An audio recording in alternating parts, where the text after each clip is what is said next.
예, 반갑습니다. 안녕하세요. 예, 오늘 오후 시간에는 불교 심리학 예, 상담 사과정 공부하도록 하겠습니다. 먼저 교재를 앞부분에 페이지 21페이지를 함께 보도록 하겠습니다. 음,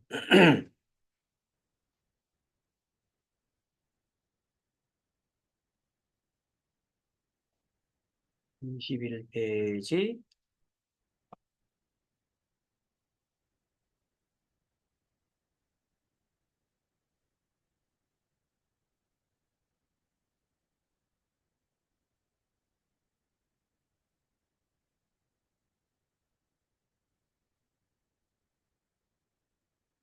화면을 함께 봅니다. 21페이지.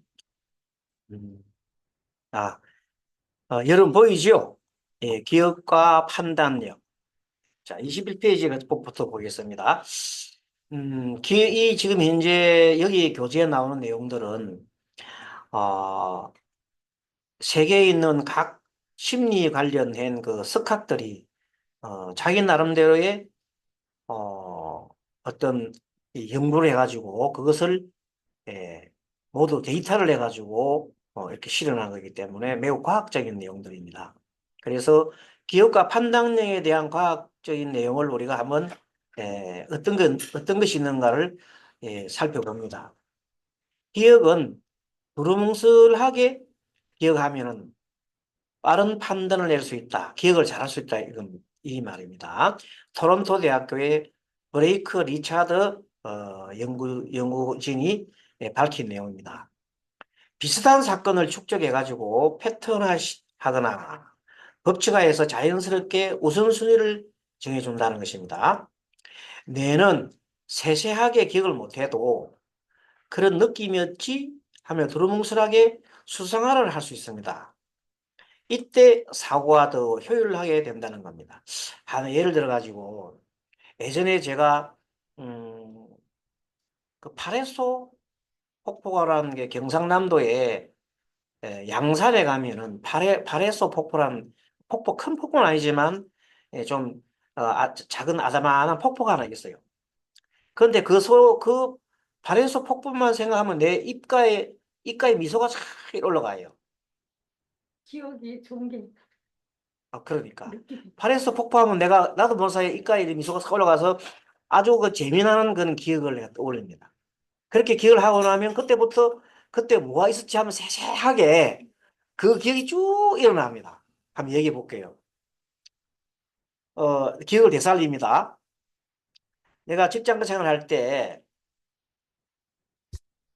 남자, 여자 직원들이 보통 보면 이렇게 토요일 날, 일요일 날 이렇게 해서 가까운 유원지나 이런 데 놀러 가지 야유회 가는 야유회 놀러 가는 옛날 요즘은 그렇게 있는지 모르지만 옛날에 그런 풍습이 있었어요. 우리 은행 다닐 때.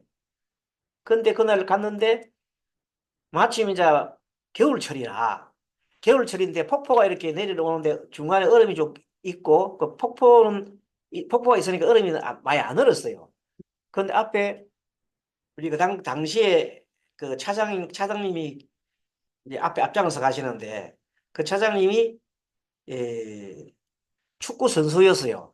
그 뭐냐면 축구 국가대표 축구 선수인데 이제 이런 마치고 나면 은행 이런 데 보면 스카우트 해가지고 이렇게 이제 오시는 분들이 계세요.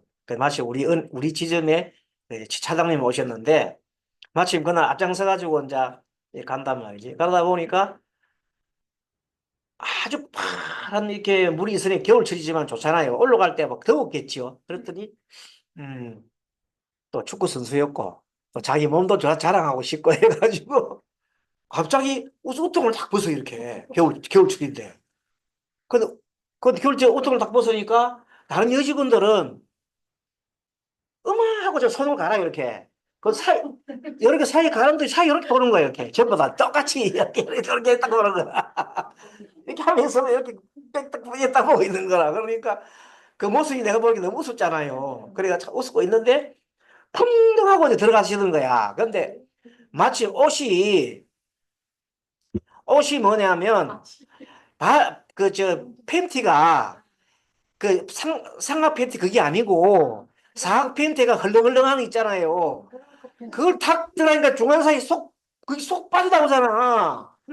그렇게 그냥 엉덩이가 두 개 쪽게 발라진 게 딱 보이니까 사람들이 뭐 전부 다 막 확장대소하고 있잖아요. 얼마나 창피하겠어요. 그 생각하면 막 그냥 너무 웃기는 생각이지. 그러더니 나중에 이제 그래도 뭐 응거주춤회가 일어나가 나오시는데 뭐 그 빤스에서도 물이 쭈르르 흐르는 거 있잖아요. 생각해 보세요. 근데도 다 여직원들이 어머 하면서 여사를 나오고 있는. 아, 그것에 얼마나 웃었던지. 그, 그거만 쳐도 글쎄. 근데 막 그게 두고도 지금 그 한 40년, 50년 되는 일인데도 그게 계속해서 그것만 발에서 복구하면 막 입가에 미소 싹 지면서 그 내용들이 마치 사진 찍은 것처럼 기억이 떠오르는 거야. 어, 좋은 추억인가? 어쨌든 간에. 그래서 이렇게 두루뭉술하게 나는 뭘 기억했냐면 우스운 기억 있잖아요. 네. 그것만 기억한 거야. 그런데도 솔솔솔 달리가 다 나와. 이렇게 해서 뇌의 용량은 한계가 있는데 그 중요한 것을 판단하기 위해서는 뇌를 유연하게 해놓으면 거의 다 따라 나오는 거예요. 그래서 우리가 보통 유연하게 하려고 하면 제일 좋은 게 호흡이죠. 호흡. 자, 한번 해볼까요? 우리 손을 아래로, 왼손 아래로, 오른손 이렇게 보겨서 자, 숨을 한번 쭉 들어 마시고 내쉬고 숨 한번 쭉 들어 마시고 내쉬고 다시 한번 더 숨 한번 쭉 들어 마시고 내쉬고 자, 이 간단한 행동을 통해서 숨 들어 마시는 것은 하나의 생명이 살아나는 거예요. 또 이제 멸순이 나가면 생명이 싹 사라지는 듯 하면서도 계속 이게 생멸이 계속 반복되는 거야. 생멸이 반복되면은 그것을 말하면 살아있는 존재라고 그래요. 근데 숨 들어 마시고 끝나버리거나 숨 내쉬고 끝나면 그는 존재가 아니죠. 그건 죽은 자란 말이야. 근데 우리가 살았다는 것은 생멸이 끊임없이 반복되는 거다. 이런 것을 보면서 숨 들어 마시면서 숨 들어 마시면 내가 집중을 해요. 주의 집중을 다 한단 말이에요. 내쉬면은 집중된 긴장을 풀어버리는 거예요. 그래서 긴장하고 풀고, 긴장하고 풀고 이런 반복되는 행동을 통해서 내 마음이 굉장히 청정해지고 고요해집니다. 그래서 머릿속에 잡다한 번뇌가 사라진다는 그런 내용인데 아무튼 호흡을 셈을 세면서 하나, 둘, 10번 세라든지 이렇게 세는 것은 굉장히 좋은 거고 막 호흡을 또 안 하면 그냥 멍하게 있어도 돼요. 그 흘러가는 구름 있잖아, 구름. 흘러가는 구름을 가만히 보고 있으면 구름이 흩어졌다. 뭐 이따가 흘러가는 그것도 멍하게 보는 것도 매우 건강에 좋다. 그런 겁니다. 어쨌든 기억은 두리뭉실하게 기억하는 것이 좋겠다. 11번째, 본능과 사고. 사람들이 사고를 중시하면 이타적인 행동을 할 수가 없다는 겁니다. 자, 너무 따지면은 이타적인 행동을 할 수가 없다. 여러분들 오전 시간에 우리가 5번, 6번, 7번 배웠지요. 5번, 6번, 7번은 그것은 사고형이잖아. 네. 그 사고형은 선천적으로 뭐 하기 어렵다 하면 베푸는 게 좀 하기 어려운 거야. 사고형이기 때문에. 그런데 이제 그분이 베푸는 형을 바꾸면 좋겠죠. 근데 이제 선천적으로 이제 2, 3, 4는 그게 그 감정형이라서 원래 베푸는 걸 좋아한단 말이에요. 근데 너무 베푸는 걸 좋아하기 때문에 무분별하게 베풀면 안 되잖아요. 그렇죠. 뭔가 그 지혜롭지 못하잖아요. 그래서 여러 가지 장단점이 있는데 어쨌든 본능적 사고에서 사고를 중시하면 이타적인 행동을 할 수 없다고 이렇게 결론이 나왔는데 이 결론을 누가 내느냐 하면 다마카와 대학교에 사가가미 미시미치 일본 사람 같지요. 일본 사람이 이거 연구를 해서 지성에 주력하면 우리가 지성에다 너무 주력하면 뭐가 나온다. 그런 뜻입니다. 사람은 덕실을 따라 움직이는 사람과 그렇지 않은 사람이 있는데 이 두 사람의 뇌를 갖다가 우리가 살펴본 거예요. 봤더니 대뇌 신피질 부위인 배외 척전두전야라는 그 분야가 있답니다. 그 분야 생각하는 대로예요. 그것이 이렇게 대뇌신피질 부위가 크다고 돼 있어요. 이 대뇌신피질은 뭐냐면 자신의 이익을 생각하는 거예요. 자신이 이익을 생각하니까 남을 생각하지 않고 협력하지 않는다는 겁니다. 덕실만은 따져서 행동하는 사람이기 때문에 자기 손해가 보내보는 거나 리스크에 대해서 가민하게 받아들인다는 겁니다. 그렇게 대뇌 변연계 부위의 편도체, 본능이 큰 사람은 이타적인 사람이래요. 그 생각하지 않고 가슴으로 이제 감정을 이렇게 받아들이는 사람이다. 그래서 우리가 보통 보면 생각보다는 가슴을 열어라 그러잖아요. 가슴을 연다는 것이 감정적인 걸 말해요. 그래서 두 개가 동시에 작동을 하면 좋겠는데 한쪽만 너무 해도 그렇지 않겠죠. 그래서 협력적인 사람의 두뇌는 본능이 낸 편도체, 변연계, 대뇌계의 편도체가 발달다. 변연계는 어디냐면 우리 머리 중앙에, 예?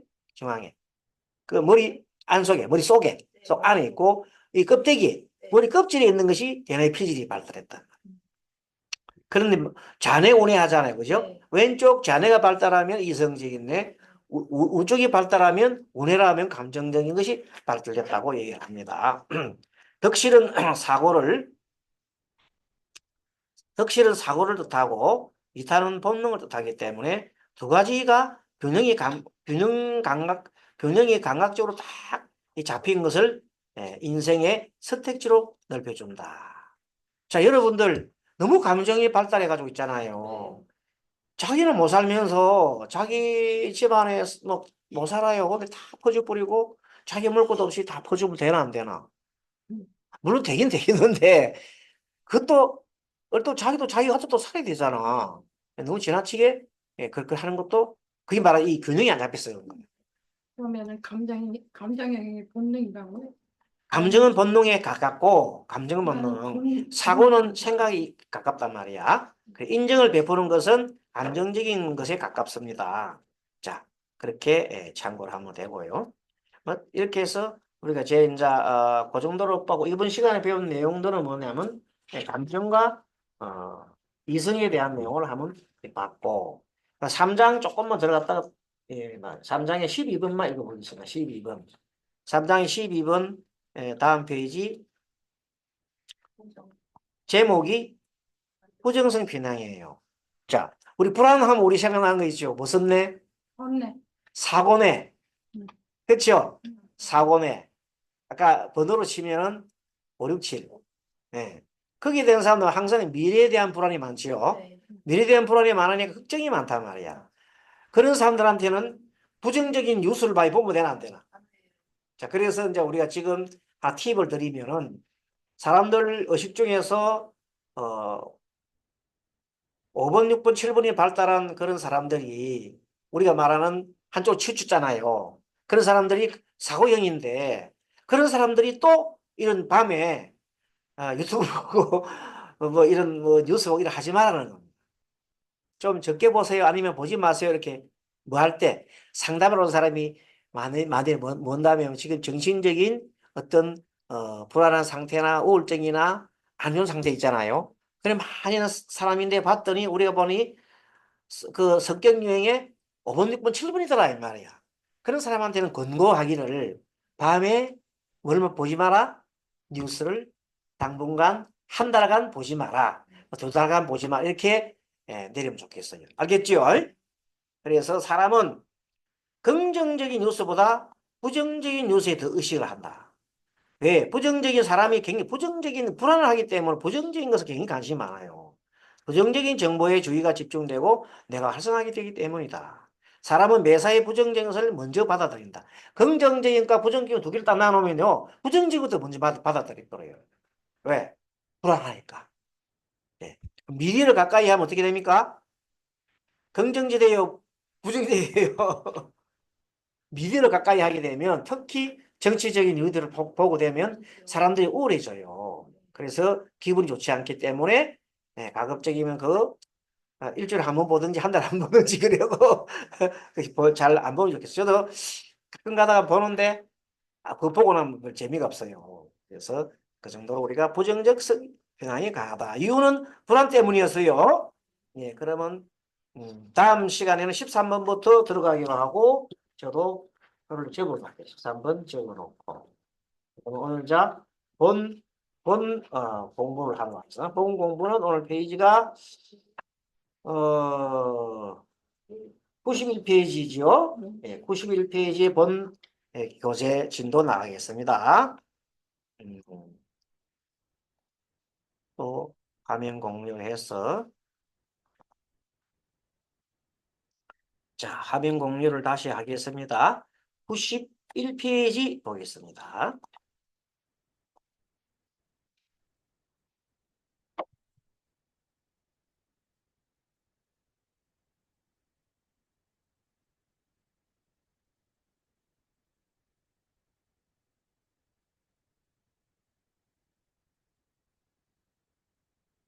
자, 91페이지 보니까 내용이 이런 내용이 나옵니다. 자, 불편한 정서에서 벗어나는 길. 우리가 불편한 정서는 감정이라고 했죠? 네. 감정. 감정이 3장과 4장에서 우리가 정서에서 공부를 했는데 온갖 생각, 온갖 개념, 경험이 마음속에서 어떤 시간에 어떤 식으로든지 막 떠올라 이렇게 떠오르는 게 우리가 정서라고 그래요. 감정이라고 그래요. 그 중에서도 문제의 정확한 근원지를 찾는데 주로 우리가 초점을 맞추었습니다. 문제는 우리 마음속에 존재하는 정신적인 여러 가지 사안입니다. 일들이다 이 말이죠. 누구나 상황이나 사건에 대해 반응을 하기 마련이다. 그런데 자신의 반응이 불편한 정서의 지휘 아래 이루어진다는 사실을 대부분 모르고 있다. 내가 지금 이 생각이 막 나잖아요. 부정적인 생각이 한번 이 지배를 하면 그 부정적인 생각이 머릿속에 이렇게 그 감정이 한번 타면 그 감정대로 막 모든 게 계속 봐지는 거예요. 부정적 감정을 가져가 보면 세상이 뭐로 봐요? 부정적으로 봐요. 내 마음이 아니래. 자비로운 마음이잖아요. 자비로운 마음이 떠오르려면 내가 손잡을 때게, 내 자식 볼 때게 얼마나 이쁘고 좋아요. 그거 한번 생각하고 상상하면 기분 좋잖아요. 그런 상황에서 세상을 바라보면 모든 게 그래 보여요. 어. 그래서 이 정서가 얼마나 중요하다는 건 내 자비한 정서가 아니라 부정적인 정서를 세상을 바라보게 되면 내가 부정적인 정서가 자기를 지휘하고 있다는 걸 알 수가 없다는 겁니다.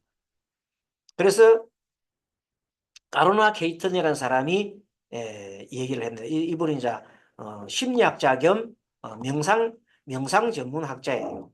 가로나 케이턴이 스승이 계시는데 게셰 셀렉이라는 그 스님이 있어 스님. 티베트 스님인데 이 스님이 이런 말을 했습니다. 우리는 잊지 않는 것을 보고 정답 잊지 않는 것을 보고 잊지도 않는 것을 보고 정작 있는 것을 보지 않는다. 그래서 우리는 무지와 지혜를 구분하라는 것입니다.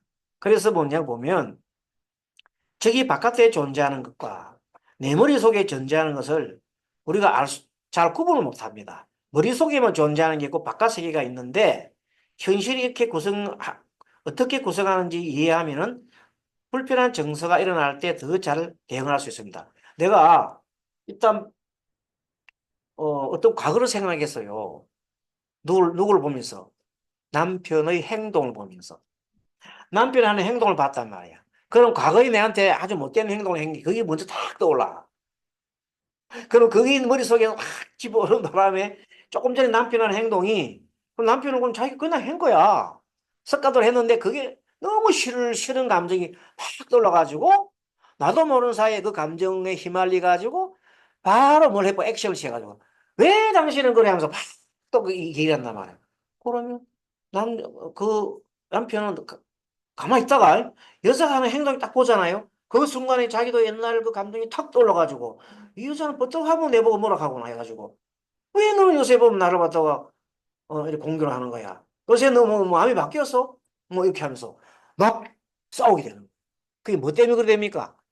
한 생각에 과거에 했던 어떤 한 것이 탁 떠올라서 부정적인 정서가 딱 일어날 때 그게 나올 때 내가 알아차림이 되는 거야. 또 옛날 내 생각을 했구나. 이러면서 딱 웃으면서, 저 행동은 뭐, 이미 뭐 보통 뭐 남편이 저는 행동하는 거지. 이렇게 하면 아무것도 아니에요. 근데 그날따라 그게 굉장히 내 눈에 거슬렸단 말이야. 어떤 날 그렇습니까? 생일인데 내 생일 몰라주고 그냥 들어오는 경우 있잖아. 그러면 막 아침부터 막 계속 기분 나쁜 데다가 저 인간이 뭐 때문에 살아간지 모르겠다 이런 생각하고 그런 생각 막 기분 나쁜 거야. 그러면서 뭐 시덕시덕 오면 더 헛바가 뒤집어지잖아요. 네. 무슨 날인가 알아 하면 무슨 날이야 무슨 날이야 화요일 아이가 뭐 이런 식으로 하면 화나잖아 화나. 나의 내 생일 몰라주니까. 그래 안 그래? 안 그래요? 그럼 다행이고. 그럼 내 생일 내가 차리고서 남편이 글쎄, 그러면 되는데, 네. 지금 이건 뭐냐면, 네, 젊은 사람들 얘기야. 네. 우리 젊은 사람 막 싸우는 사람들 얘기, 그 얘기를 하는 거예요. 그리고 저기 바깥에 존재하는 것과 내 머릿속에 존재하는 과거 기억이 있잖아요. 밖에 나온 거는 행동이 불과한 거예요, 그게. 현재는 행동이 불과한 거야. 그런데도 현실 구성이 항상 보면 우리는 과거를 묻고 살아요. 과거를 묻고 살아. 또 아니면 미래에 대한 걱정을 묻고 살아.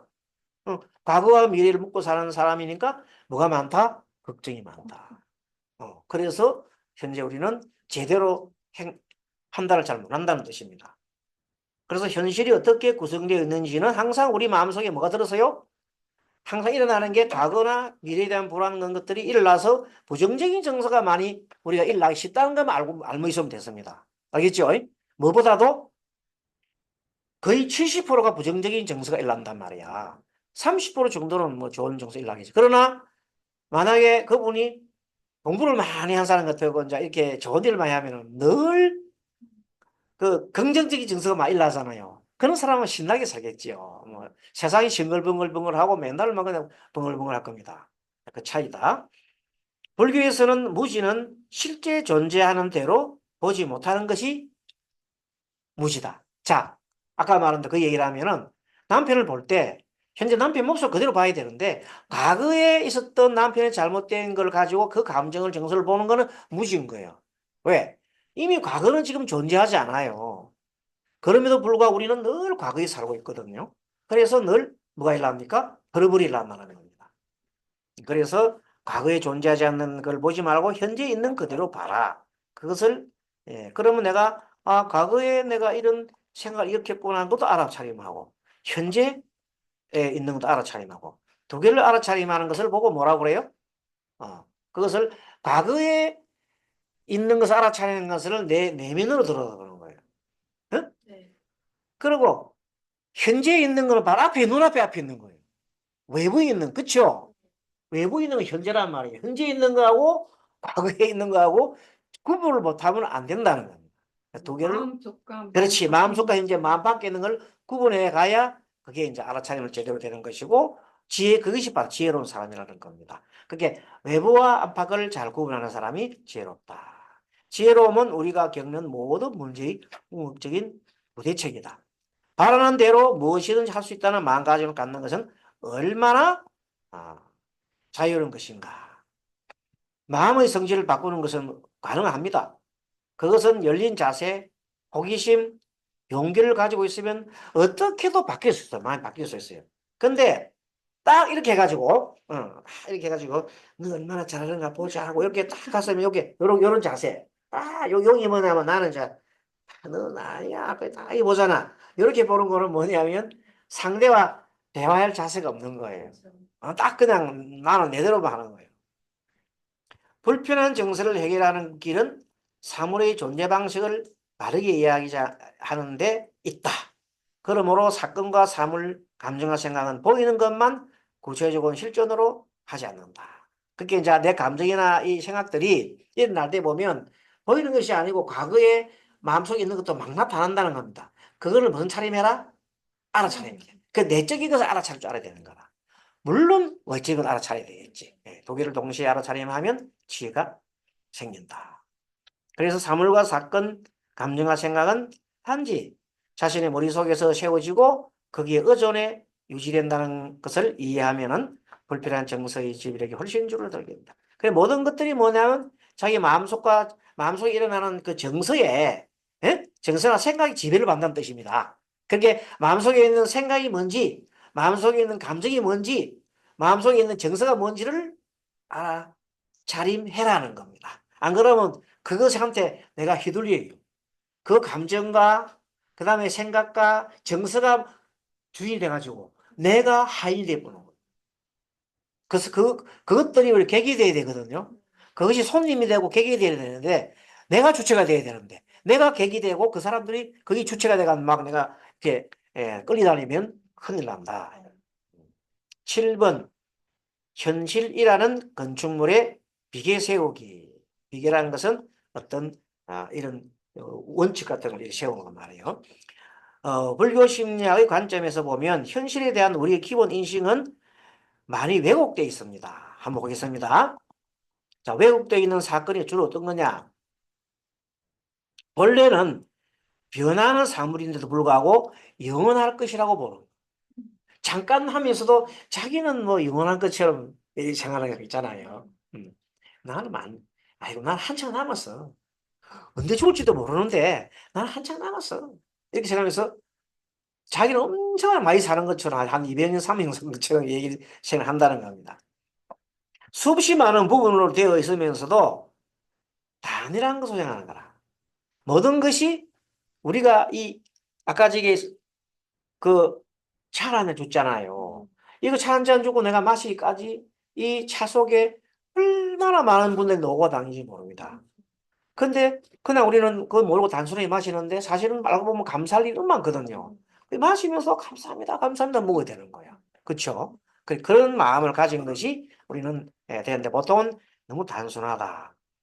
그리고 자기 혼자가 최고인 줄 알고 독불장군 안 된다. 삼라만상 모든 존재는 모두가 서로 그물망처럼 연결되어 있습니다. 그물망처럼 하나하나 연결되어 있기 때문에 사실은 독립되고 지 혼자 독립돼가지고 날때 독립돼서 할 수 있는 건 아무것도 없어요. 다 연관되어 있어요. 고로 우리는 자율적인 존재로 생각하고 독립적인 존재로 생각하면 그건 말하자면 관점이 잘못됐고 그런 관점 우리는 변계 소집이라 합니다. 한번 해보겠습니다. 변계 소집. 변계 소집을 보는 것은 내 혼자 독립됐다고 생각하는 거야. 연결되지 않고. 그러면 모든 것이 다 관계해 있다고 생각하는 의탁, 의탁이라 그래요. 의탁이, 의탁이. 의탁은 남의 의지에서 일어난다는 거예요. 의탁이성, 변계소집성 이렇게 해요. 반대, 변계소집성 반대는 의탁입니다. 의탁이, 의탁이, 의탁이라고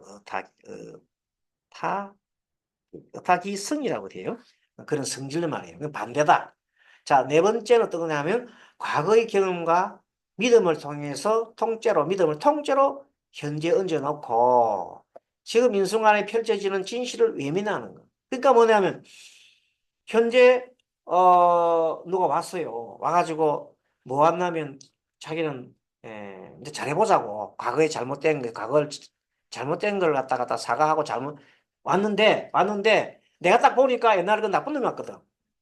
그러면 그 사람한테다가 옛날 나쁜 놈을 다 들이고 시작가지고 니 왔어? 니 왜 왔어? 이렇게 이제 하는 거라. 그거 하면은 그 사람은 실제 온 진실은 뭐냐면 이제 잘해보자고. 니가 내가 잘해보자고 한 거거든. 그럴 때 말하자면 그게 마치 지금 보면 옛날 우리나라 정부가 있잖아요. 정부가 옛날 그 북한하고 잘 지내려고 막 그랬잖아요. 근데 불구하고 옛날 그 사람들은 김정은에 있는 사람들은 너가 옛날에 네가 잘못했지 않냐. 그러니까 내가 안 놀아 이래가지고 지금 어떻게 합니까? 철책 치고 막 고무 하늘에 뭐 오물 떼우고 막 그러지요. 그런 사람들이 정신적으로 성장한 사람의 생각이요, 아니면 애기들 수준이에요. 애기 수준. 예, 아주 철부지 수준이에요. 예, 정말 어른들이라면 그래 안 하잖아요. 그래, 잘 지내요. 잘 지내자고 하는 사람이 어른들이지. 애기들은 막 땅 따먹게 하고, 니 땅 내 땅 건건하고 땅 따먹게 하고, 막. 맞지요? 푸티 보면 땅 따먹게 하지요? 그건 애기들 수준이에요, 애기들 수준. 근데도 불구하고 그런 사람들이 멀쩡하게 세상을 지배하고 있다. 자, 일단은 밑으로 봅니다. 어쨌든 예, 탐진치에 얼룩진 우리의 생각. 재밌습니다. 자, 우리가 어떤 생각 일하지요? 어떤 한순간 생각 탁 일하는 순간, 요 생각에는 그냥 순수한 생각 일하는 게 아니라, 그 속에 탐심도 일하고, 성능도 일하고, 어리석임이 딱 붙어서 같이 일어나는 거야. 응. 그러니까 우리는 항상 수행하는 입장에 뭐냐면, 지금 생각에 무슨 생각이 묻어 있었지? 내가 탐심이 묻어 있는가?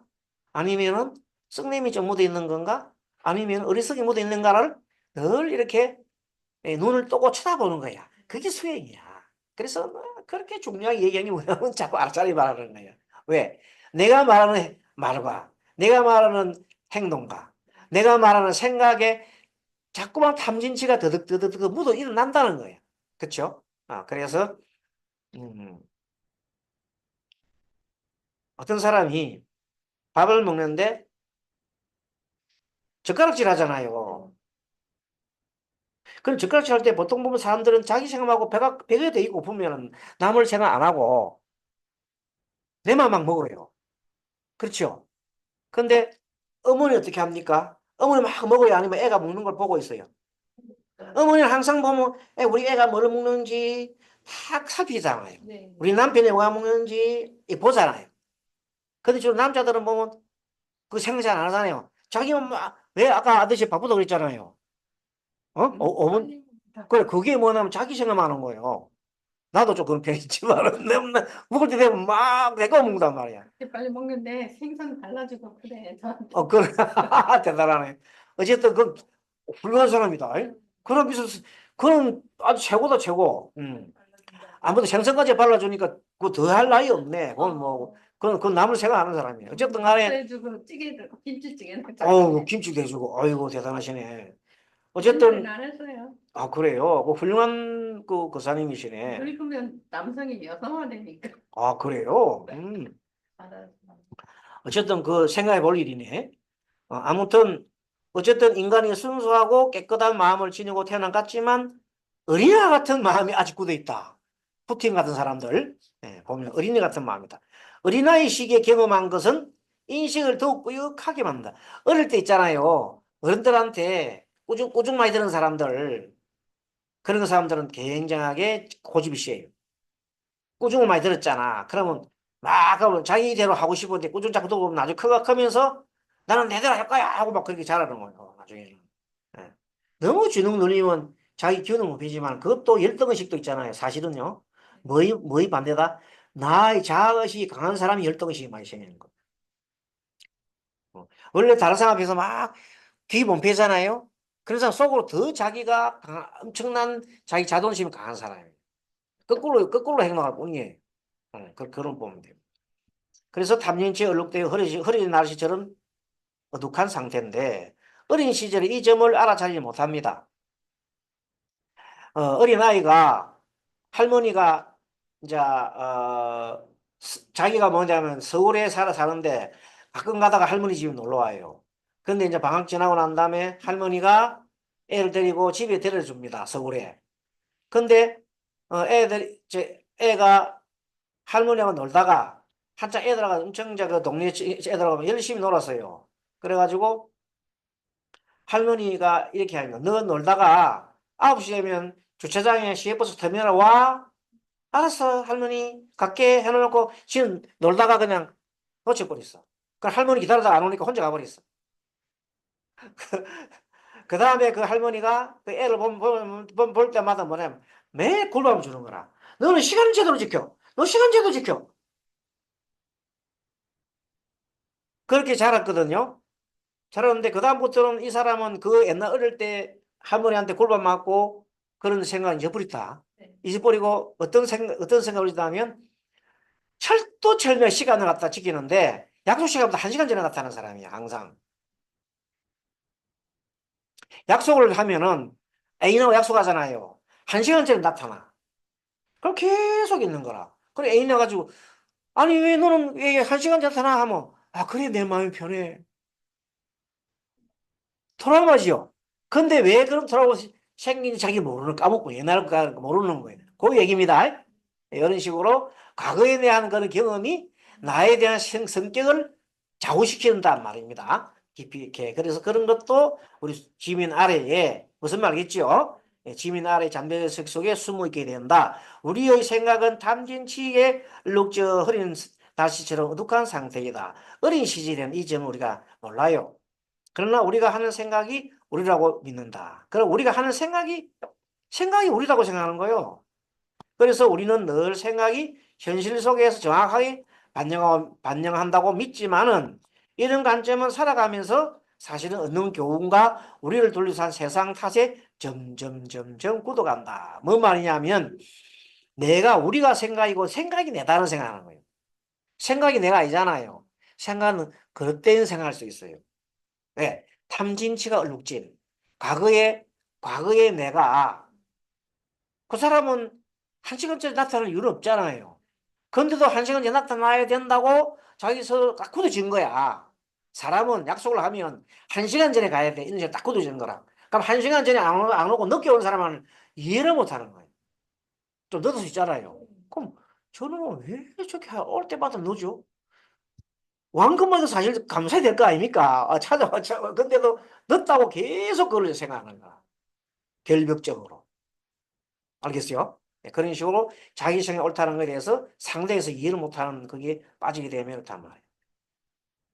자, 자신과 세계에 대해 지니는 우리의 관념은 환경과 속한 집단, 가족, 친구 등에 크게 영향을 받는다. 정말로요, 우리나라 사람들은 옛날부터 뭐라 그래요? 옛날 한국 사람들은 뭐예요? 냄비은서 급하고, 조금 하고 나면 그냥 처음에 감정이 팍 올라갔다가 싹 사라져버리고 이런 건성이라 그러잖아요. 이런 걸 우리 민족성이라 그러잖아요. 근데 왜 이런 민족성이냐면 우리는, 이런 온대 지방에 있는 사람들은 뭐 날씨가 더웠다가 그 다음에 자꾸 변화해 가잖아요. 항상 하지 않고. 그렇기 때문에 날씨 탓도 있다고 그래요. 그래서 우리가 변화에 적응하기 때문에 이 가을철인데 여름철처럼 살 수는 없잖아요. 또 겨울 바뀌면 또 안 되잖아요. 그래서 그때마다 빨리빨리 우리는 변화를 해야 돼요. 그래서 우리가 온대지방에 특히 반도지방의 사람들은 변화해 하고 또 뭐 반도지방에 있으니까 중국 대륙으로부터 쳐들어오질 않나 일본 해양으로부터 쳐들어오질 않나 불안하잖아요.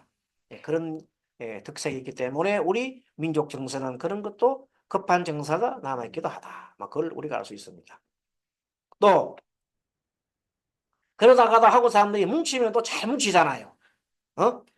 왜 그러나 외적을 상대로 해서 우리가 살기 위해서 그래 많이 뭉쳤거든요. 그런 DNA가 우리 몸속에 있어요. 그런 의식을 뭐냐면 집단 무의식이에요. 우리 한국 사람들 정서 속에 흐르는 집단 무의식. 그 집단 무의식이 우리 대한민국 사람한테 들어가 있단 말이야. 거기에다가 어릴 때 크면서 자랄 때 자기가 경험했던 의식. 그렇죠? 그런 것들이 다 혼합이 돼가지고 나의 성격으로 나타난다. 이런 겁니다. 자, 이렇게 해서 사회 문화적 가치 그리고 끊임없이 쏟아지는 메시지에 따라 우리는 특정한 방식으로 현실을 받아들인다. 하지만 이 특정 방식은 부정확하다. 그렇죠? 정확한 건 아니에요. 왜냐하면 탐진치에 얼룩된 우리 생각이기 때문이다. 우리 생각은 정확해요, 부정확해요? 정확하지가 않아요. 그때그때마다 기억이 다를 수가 있어요. 또 기억을 했더라도 바른 기억을 안 하고 오해된 기억을 할 수 있죠. 오해된 기억. 그렇기 때문에 더욱더욱 그래서 자꾸만 내 생각이 바른지를 알아차려야 됩니다. 우리가 아는 것은 우리 마음속의 개념과 추측뿐이다. 요 같이 읽어봅니다. 자, 우리가 아는 것은 우리 마음속에 이 마음속에 개념과 추측일 뿐이다. 개념과 추측일 뿐이다. 또 한 번 더 밑에 잘못된 생각으로 잘못된 생각으로 수많은 갈등과 번뇌가 양산됩니다. 수많은 갈등과 번뇌가 양산됩니다. 그럼에도 불구하고 우리는 그 생각이 자기의 아주 옳은 것인 양 그에다가 매달린단 말이야. 자기 생각이 매달린단 말이야. 그러면 서로 생각이 그릇된 생각끼리 매달리니까 갈등이 나겠죠. 그래서 우리가 비극이 일어나는 겁니다. 거기서.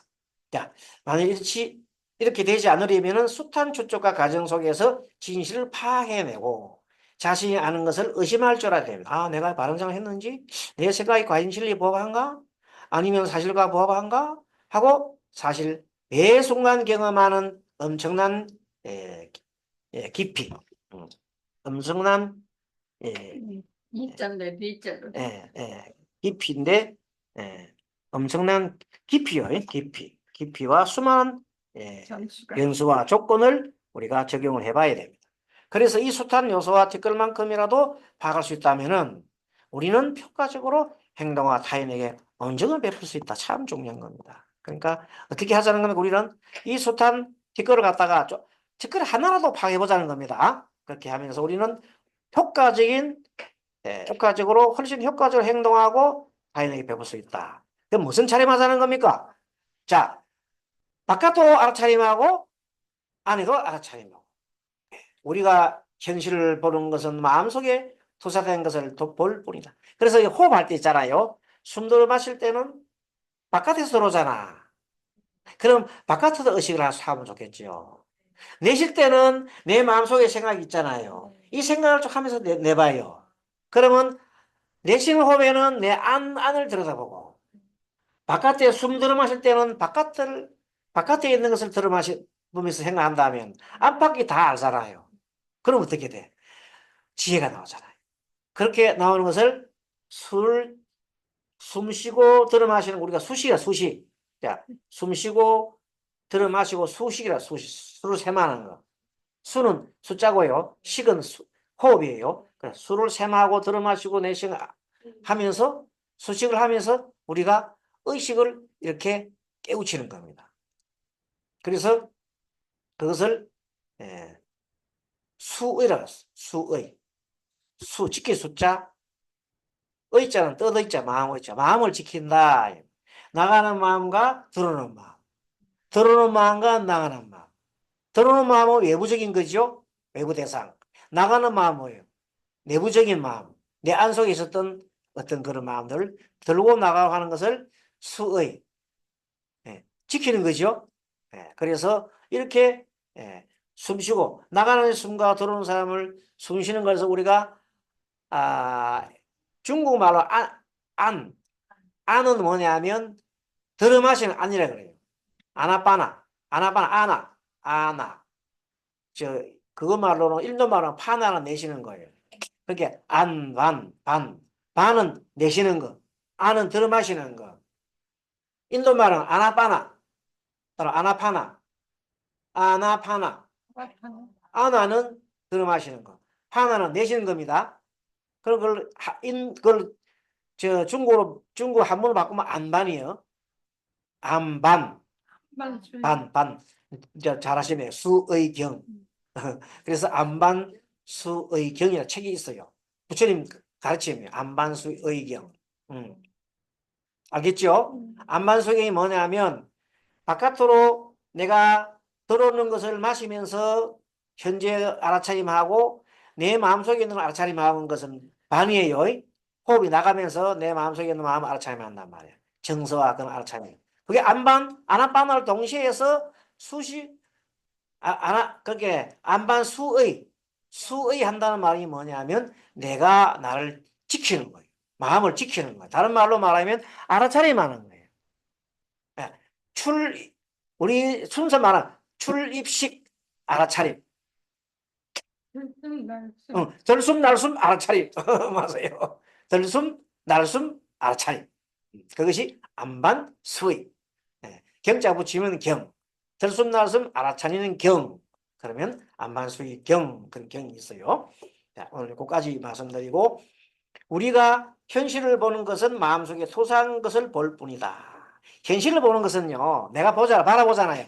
바라보는 것은 사실은 내 마음속에 있는 걸 투사해 보는 거야. 저놈이 보니까 굉장히 잘 나가같이 보여. 그러면 나는 상대에 대해서 어떤 나의 그 상대편 내가 잘 나간다 말하면 나도 저 잘 나가고 싶은데 나가 했냐 못 나가잖아. 그럼 뭐예요? 나 열등의식이 그쪽에서 투사돼서 보인 것도 있을 수 있어요. 상대가 부럽잖아. 부를 때는 정말 상대가 부러서 너무 최고 다를 수도 있지만 너는 그래 잘 나가는데 나는 왜 이래? 이런 속에 사람 마음에 그 앞뒤 양면이 있어요. 한편으로 부럽지만 한편으로 나는 왜 이래? 이런 약간의 시기 같은 거 이런 마음이 있다는 거 알겠죠? 어떤 마음이든 그 속마음과 마음이 이렇게 바뀌어 있어요. 바깥을 보면서 봤다잖아. 그럼 내가 판단했잖아. 그 속에는 그런 마음이 미묘한 마음이 하나 들어있다는 거. 네. 그래서 우리는 그렇게 해서 마음을 본다. 우리가 현실을 바라본 것은 마음속에 투사한 것을 볼 뿐이다. 고정관념을 본다. 우리는 고정관념을 보기 전에 고정관념을 깨야 되겠죠. 네. 자, 한번 봅니다. 요거 재밌어요. 고정관념에 대한 내용입니다. 자, 한번 읽어주세요.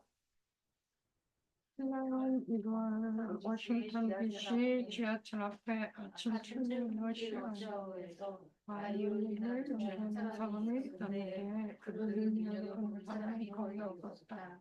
사실 그는 치킨 치고 음악가 중에 한 사람을 조시하면서 그의 바이올린 연주를 너무도 훌륭한 것을 연주하는 유명한 것이다. 나는 아름다운 음악으로 순종의 집단인들의 갈 길을 멈춰 세상을 알아보려고 하는 것이다.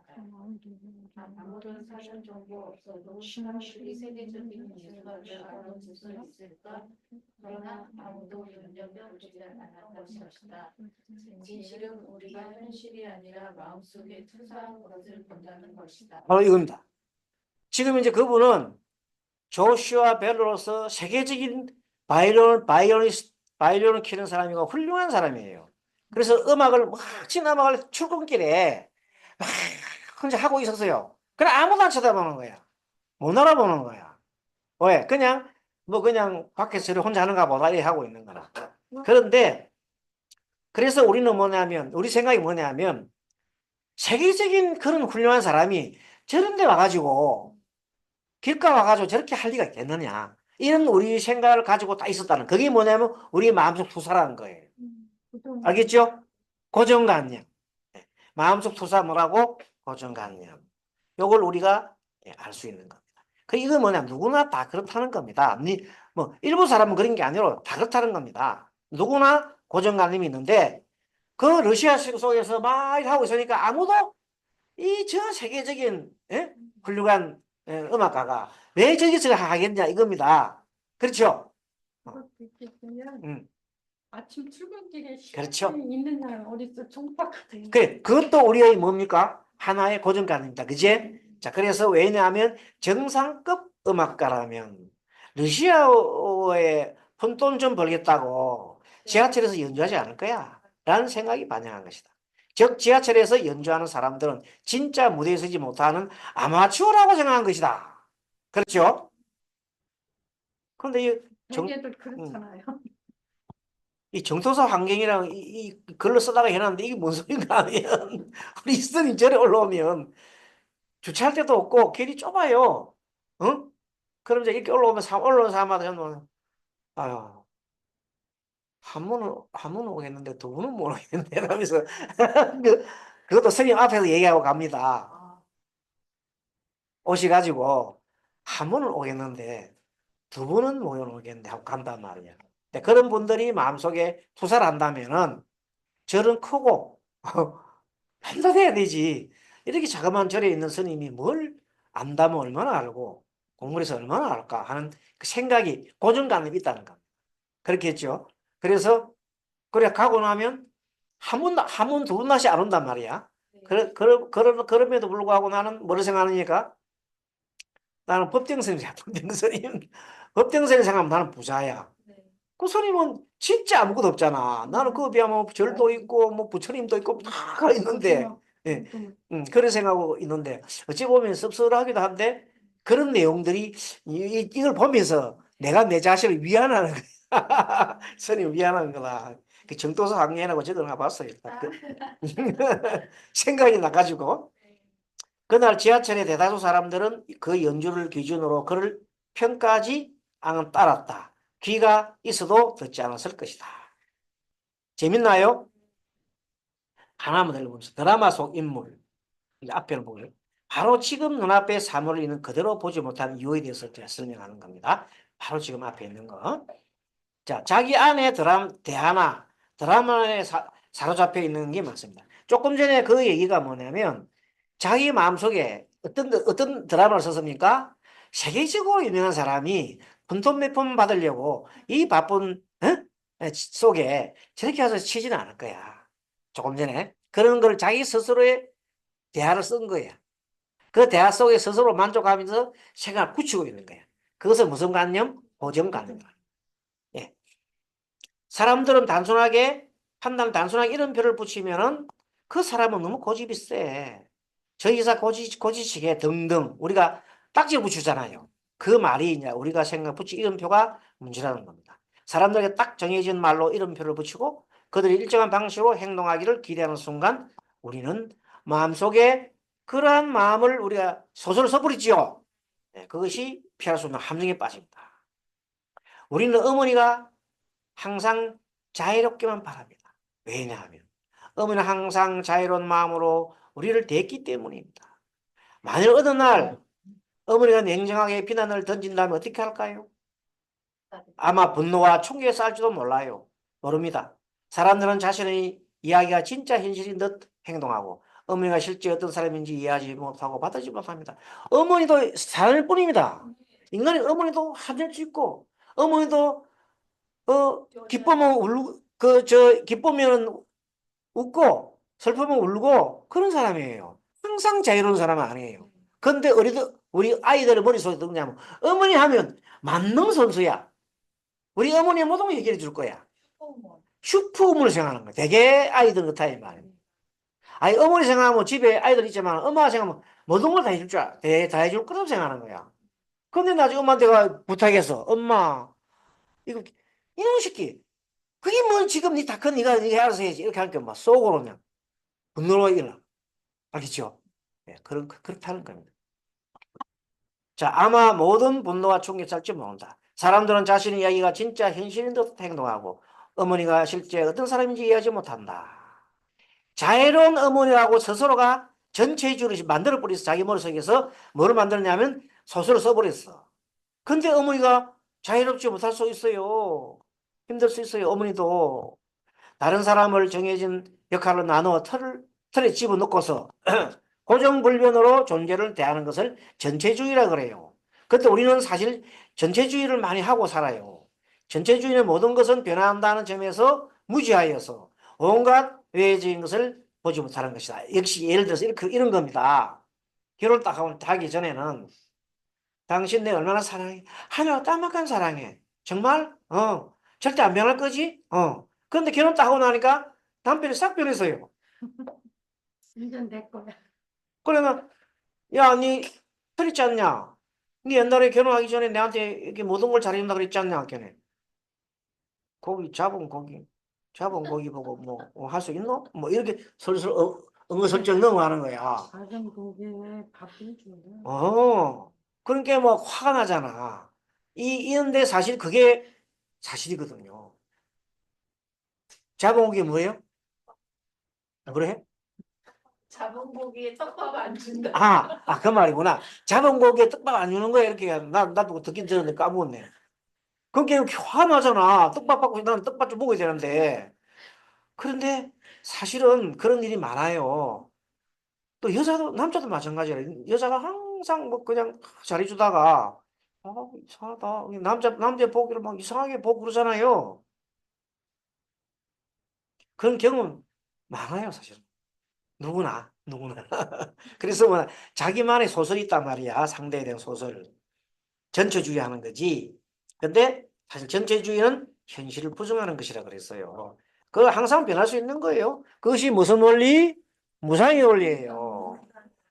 아니, 늘 있잖아. 월급을 잘 갖다 주다가 어느 날 갑자기 퇴직하고 난 다음에 남편이 월급을 제대로 못 갖다 줘요. 그러면 그 남편에 대한 여자의 생각이 바뀔까 안 바뀔까? 남편에 대한 여자의 생각이 바뀔까 안 바뀔까? 바뀌지. 왜? 늘 월급 주다가 이제 퇴직을 난 다음에는 안 주잖아. 안 주니까 여자 생활 때 기대성이 멈추잖아. 근데 그것이 또 언젠가는 사람이 그만둔다는 걸 알아야 되잖아. 근데도 불구하고 그 잠깐 그 여자의 머릿속에는 남자는 영원히 벌어다 줘야 된다는 생각을 했는. 기계가 아닌. 근데도 불구하고 남자는 영원히 벌어서 나를 위해 살려야 돼. 아, 자식을 살려야 돼. 이런 생각을 갖고 있다는 거. 요즘 남자 가지고 30, 그렇게 이제 요새 삼식이라 그러나? 새끼 나 집에서 새끼 집에서 보면 삼식이 되면 막 쫓겨난다 그러네. 예, 밖에 나가서 뭘 좀 해와야지. 그래서 어떤 사람은 남자는 집에 있으면 안 되고 밖에 나가서 뭘 하더라도 응? 단돈 네 용돈이다 벌어와. 너 용돈 넣어버렸어. 그리고 이제 그때 남편 평생 다 일할 때 뭐 남겨놨어요? 연금 마련해놨잖아요. 연금 압수. 어부이 압수 딱 해가지고 그때부터 이거는 내 거야. 너는 너 스스로 나가서 벌어와. 그래서 남편은 이제 그때부터 이제 다니면서 뭘 해요? 경비원도 하고 뭐 이러면서 스스로 이제 돈을 좀 버리잖아요. 그래가지고 자기 용돈 자기 쓴다는 그런 요새 그런 게 많아요. 그 웬만큼 되게 보면은 연금은 되게 여자분들이 다 관리하시더라고요. 관리하면서 남편을 조금 줘요. 뭐 할 만큼 안 죽을 만큼 조금씩 주는 거예요. 이렇게 조금 주는. 그게 남편은 이제 그게 달갑지 않으니까 밖에 나가서 알바를 좀 하는 거야. 그래가지고 하도 치면서 이거 내가 버린 거야. 이거 손대면 안 돼. 이러면서 자 그거를 자기가 쥐고 자기에서 그 우리 친구들 사회 친구들 얘기해요. 사회 친구들 그런 얘기 많이 해요. 또 들어보면 그런 얘기 많이 해. 되게 또 그러더라고요. 음. 연금 다 빼고서 그 용돈 뭐 몇십만 원 주는 사람도 있고 100만 원 주는 사람도 있고 그랬어요. 어쨌든 여기까지 하고 잠깐 쉬겠습니다. 잠깐 쉬었다 가겠습니다. 쉬겠습니다.